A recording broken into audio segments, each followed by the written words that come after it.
ગુજરાતના મહત્વના સમાચાર। અરવલ્લીમાં સ્વાઇન ફ્લૂથી એકનું મોત। મૃતકની 13 દિવસથી સારવાર ચાલી રહી હતી। રાજસ્થાનથી આવ્યા બાદ બીમારીમાં ચપડાયા હતા। રાજ્યમાં સ્વાઇન ફ્લૂના કેસમાં વધારો થયો છે। અરવલ્લીમાં સ્વાઇન ફ્લૂથી 58 વર્ષનું યુવકનું મોત નીપજ્યું છે, જેને લઈને આરોગ્ય વિભાગ દોડતું થયું છે।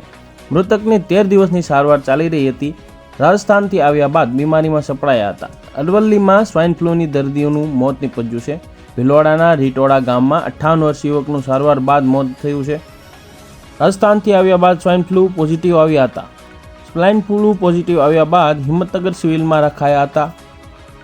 રાજ્યમાં સ્વાઇન ફ્લૂના કેસમાં વધારો થયો છે।